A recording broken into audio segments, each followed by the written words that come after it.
Dimanche matin. Colin ouvre l'œil et s'étire. Une curieuse lumière blanche filtre à travers les fentes des persiennes. Dans la rue, les voitures font en passant un drôle de bruit assourdi.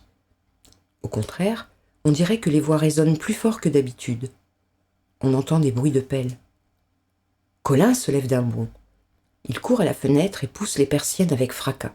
« Il neige, Marie, lève-toi. Nous irons tous au bois faire un bonhomme de neige. Papa l'a promis. »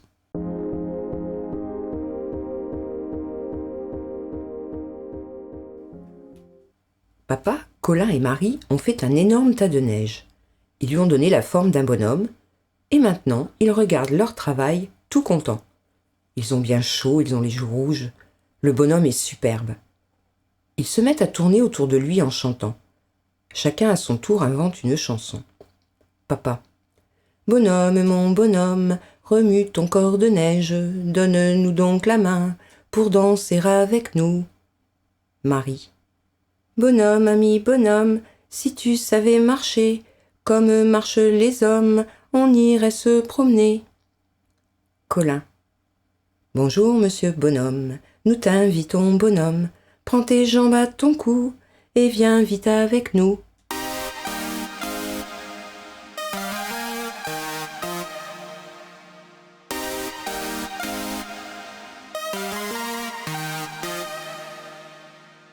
Oh, ça rime tout cela, dit papa. J'ai des enfants poètes. Bravo. Allons, il est 5 heures, la nuit tombe, il faut rentrer. Quel dommage de laisser ici ce beau bonhomme, dit Colin. Je voudrais rester jusqu'à ce qu'il fonde, dit Marie. Nous reviendrons mercredi, voir s'il est encore là, dit Colin.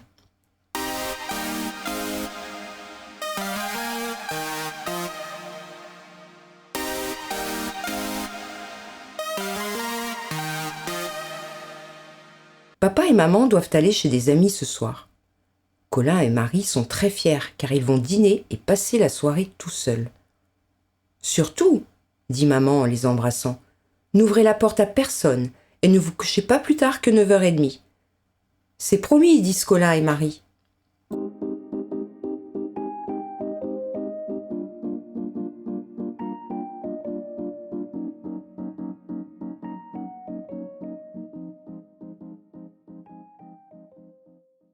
Colin réchauffe le potage.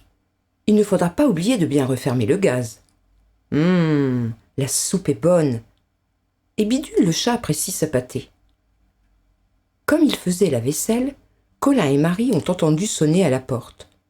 Ils se sont regardés, inquiets, et, grimpés sur un tabouret, Colin a collé son œil au petit trou magique qui permet de voir les visiteurs. Aussitôt, il a poussé un cri de joie. Vite, il est descendu de son perchoir, il a ouvert la porte au bonhomme de neige. « Bonsoir, dit le bonhomme. » Colin et Marie, fous de joie, sautaient autour du bonhomme de neige. Mais Bidule, lui, ne lui a pas fait très bon accueil. Il s'est dressé sur ses 4 pattes, le dos arqué, son poil s'est hérissé, il a lancé un « miaou » agressif, puis il est allé se réfugier sur le haut d'une armoire. Le bonhomme de neige a joué avec Colin et Marie, aux petits chevaux, aux dominos, au train électrique. Marie lui a présenté toutes ses poupées. Mais le jeu le plus formidable a été celui des cosmonautes. Colin, Marie et le bonhomme se sont installés dans un grand carton, la fusée. Colin tenait un volant imaginaire. Et c'est Marie qui a donné le signal du départ. 6, 5, attachez vos ceintures. 4, 3, attention, préparez-vous. 2, 1, 0, partez. La fusée est partie dans un bruit terrible de broum, rang, tchou, tchou, tchou. Tous les 3 criaient. Je vois les étoiles qui s'approchent. Moi, je vois les cratères de la Lune. Moi, je vois le drapeau américain. Et moi, je vois le drapeau chinois. Eh, les Chinois ne sont pas allés sur la Lune. Bidule, le chat, s'est réveillé et est descendu de son armoire pour voir ce qu'il se passait. La fusée a ralenti pour le prendre au passage et il a bien consenti à y monter. À 9h30, on a entendu une clé dans la serrure. C'était la voisine qui venait voir si les enfants étaient sages et leur dire de se coucher. Marie pouffait de rire. La tête que ferait la dame si elle découvrait le bonhomme de neige dans la fusée. « Bonsoir, Madame Fontaine, ont-ils dit.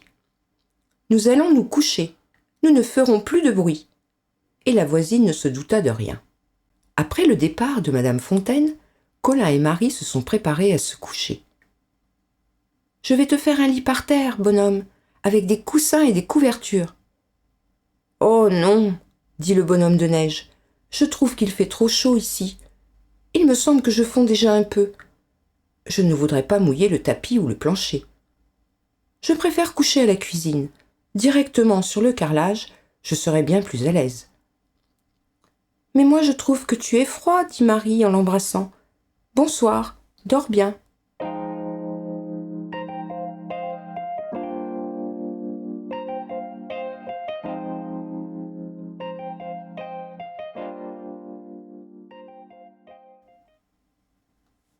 « 7h30. Maman appelle Colin et Marie. « C'est l'heure. Levez-vous, mes enfants. » Colin soupire, se retourne. La pensée du bonhomme de neige lui revint brusquement. « Oh, maman, nous avons passé une si bonne soirée avec le bonhomme de neige. » Maman rit. « Tu rêves encore, Colin, je crois. »« Oh non, dit Colin. » Il se précipite à la cuisine. Marie, qui s'est réveillée aussi, le suit. Il n'y a pas de bonhomme de neige, seulement une petite flaque d'eau. Colin et Marie sont sûrs qu'ils n'ont pas rêvé. Le bonhomme de neige a dû repartir passer la journée au bois. Que voulez-vous qu'un bonhomme de neige fasse toute une journée dans un appartement, les enfants ? Il a dû repartir chez lui.